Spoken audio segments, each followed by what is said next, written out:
viewers, my name is Bwembya. I'm the senior instructor in the field of truck driving. I'm also an author of a book entitled Advanced Principles of Professional International Truck Driving. Now, I want to talk to you something about mountain driving. You know, if you're a truck driver and you've not driven in mountains, it means you are still learning. Why is driving on the mountains difficult? The answer is simple. You have to know to climb and descend. Now, driving through mountains and desert can offer challenges to your patience, energy, skill. The reason why you have to pay special attention to speed limit and warning signs in these areas. Now, you have to watch the special features. Your gauges, especially driving across mountains or hills, presents more problems and special situations than driving in flat areas. So you constantly must consider the effects of gravity, because when you are driving through the mountains, gravity matters. It will pull you down and causing the truck to peak speed when traveling downhill. Gravity also slows a truck's forward motion when it's traveling uphill. So mountain roads often zigzag across the face of the mountain through a series of sharp curves and turns. In a very sharp turn, sometimes you go through the places called switchback. So the road bends back in the opposite direction. Now, special problems to inevitably face when driving across the mountains are natural laws. Which natural laws are we talking about? Gravity, weather, effects of altitude. When it comes to altitudes, both the truck and the driver can be affected in the following ways. First of all, in high altitude situations can cause shortness of breath. I'm sure some of you have seen when you're driving through the mountain, you just feel like you're not breathing enough. Why is it so? Sometimes you find your heartbeat is faster. Sometimes you experience headache. Sometimes you find yourself experiencing a reduction in concentration on driving. And sometimes you find yourself dozing. Such effects become even worse for fatigued drivers. So a reason to all these effects is due to low oxygen content in the air of mountain environment. Because in high altitudes, the air contains less oxygen, which results into the issue that I've just mentioned. The second reason is that a truck's engine gets affected by altitude as it reduces its climbing pulling power. Acceleration is sluggish, liquids boil and evaporate easily, and that explains why most trucks end up mixing oil with water if a driver doesn't frequently observe the gauges in order to pull over the side of the road and stop to allow the engine to cool down.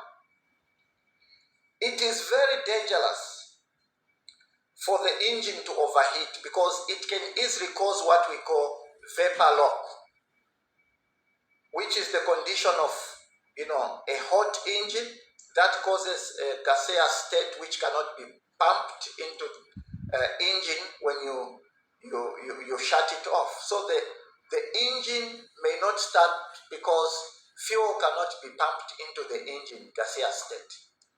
So in such situations, you need to allow the engine to cool down and then start it again. The third challenge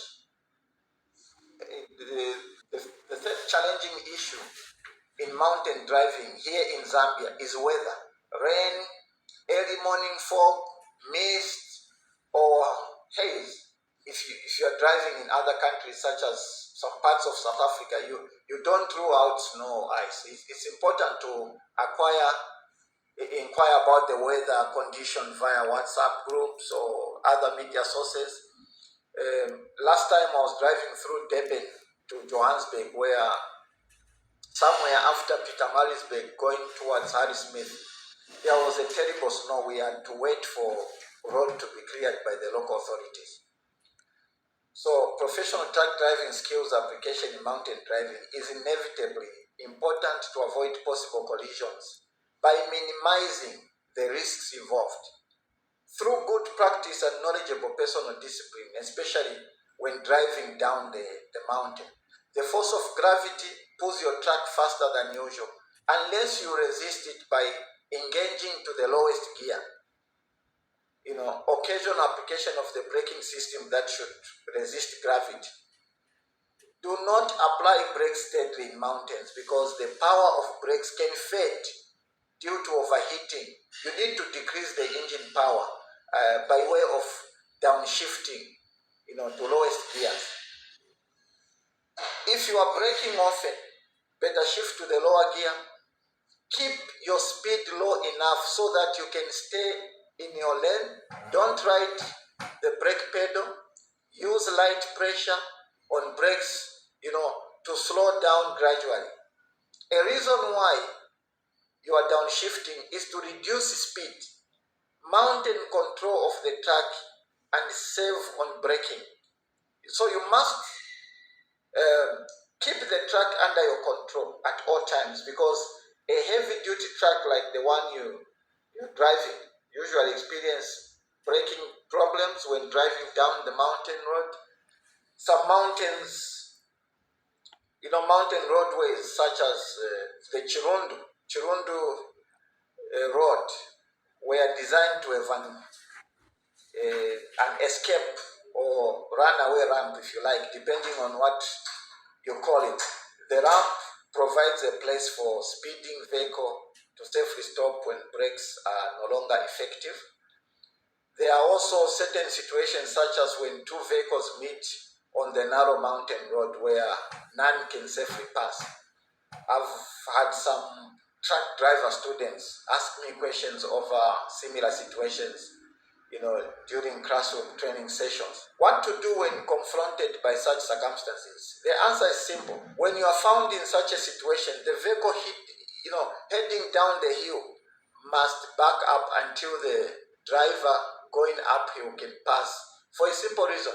Because it is more dangerous for a vehicle being driven uphill to go in reverse than it is to drive downhill. So when driving your truck uphill, steady acceleration is necessary to mountain speed to some reasonable position. If the hill is steep, downshift in a truck with a manual transmission. Remember that at high elevation, the amount of power available to the engine might be reduced. Stay to the left lane, sound the horn, and flashlights if you cannot see oncoming traffic, around mountains or caves. Driving up or down the mountains presents special problems. So the roads are caved, sometimes sharp, hill and down steep grades. That is the more reason why you need to use extra care of your skills to be able to control your truck under, those conditions. If possible, that an oncoming vehicle can cross into your lane because the driver is going too fast for the cave. The major cause of most collisions in mountain driving is that of driving too fast on caves, loaded trucks and other heavy-duty vehicles pulling trailers move slowly when driving uphill, up on mountain roads.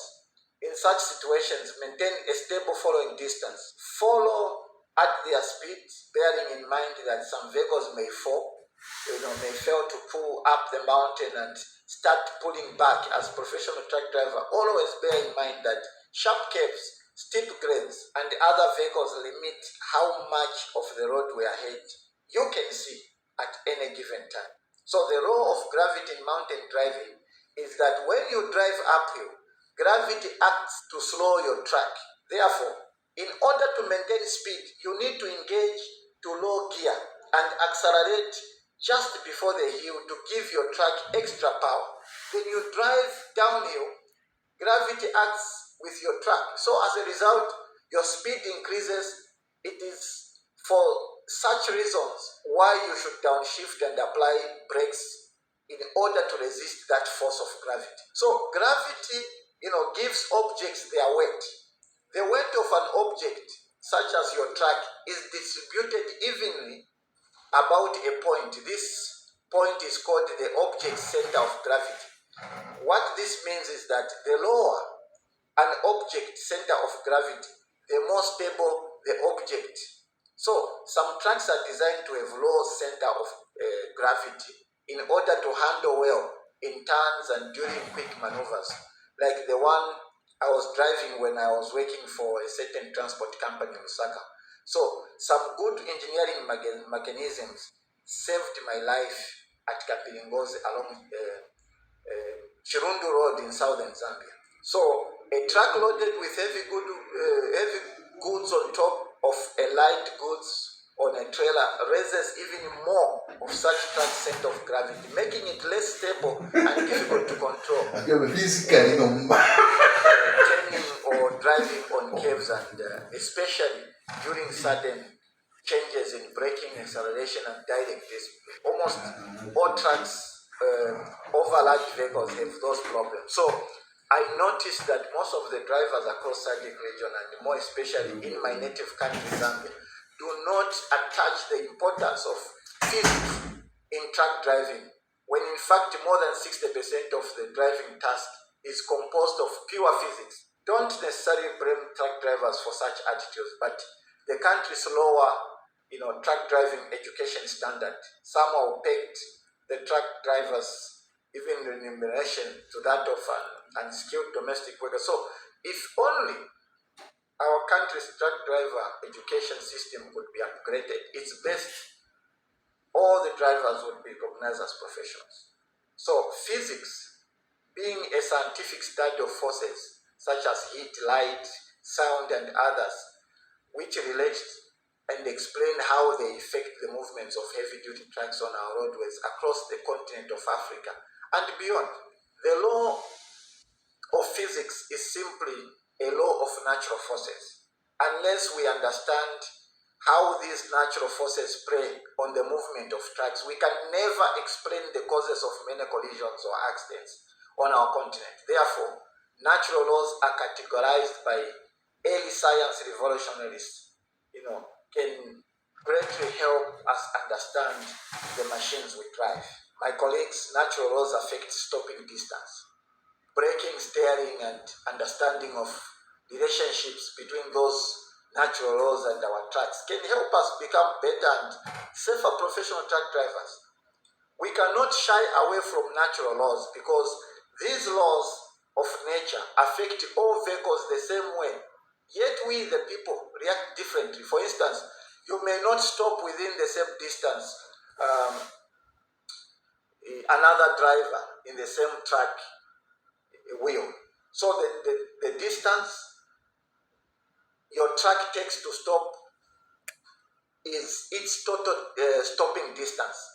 Perception distance, reaction distance, plus braking distance make up total stopping distance. So a good rule of process to the Dennis OJDA process, defensive scanning rule, which helps us to understand that better. Before you come to a stop, you need to identify why you must stop, why you must come to a stop. So as you judge and decide to stop, that becomes your reaction time, followed by your action time, which is your braking distance. So the Dennis OJDA system takes time as a truck driver. Go through important stages ranging from observing, judging, and deciding for action, which affects your stopping distance in a way.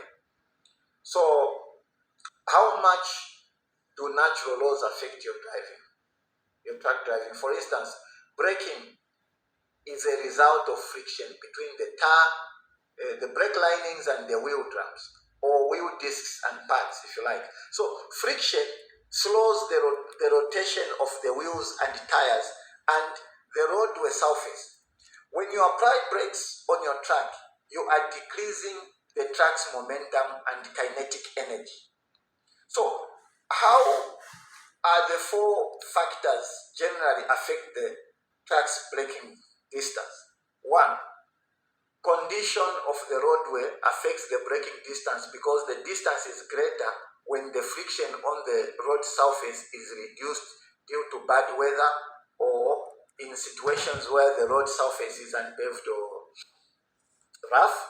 Then secondly, in hills, mountains, a force of gravity affects the time and space needed to stop a truck when descending down on the steep grade due to the fact that the truck descending down tends to go faster, and that increases the braking distance. The third one is the condition of a truck, which is another factor that can greatly affect the stopping distance.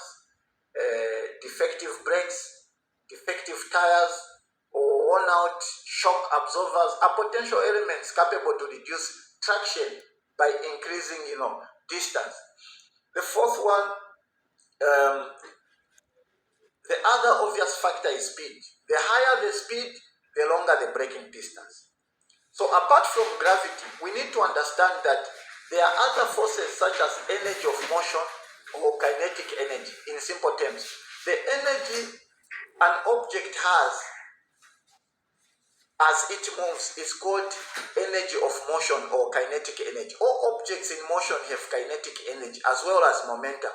This means that the faster the truck moves, the more energy of motion it has. So the truck's energy of motion doubles when its weight doubles. This means that when the truck weighs twice as much, it needs about twice the distance to stop. When driving a truck that never compete with empty trucks, drive your truck and concentrate. So the faster the truck moves, the more energy of motion it has. The truck's energy of motion will change in proportion to the square of its change in speed. So when the truck speed doubles, it needs 4 times the distance. Why do I need to explain the law of physics in professional truck driving? Because a responsible truck driver, once you understand natural law concerning energy of motion, you can adjust your traffic situations ahead of time. My aim is to make you understand the importance of always reducing speed in especially emergency situations, bearing in mind that every time you reduce your speed in half, you actually cut the truck's energy of motion by 4 times. So, my dear listeners, I'm a researcher, instructor, and author of a book, Advanced Principles of Professional International Truck Driving. I'm also in charge of education in the Static Truck Drivers Association of Zambia. And I'm also working as the head of driver training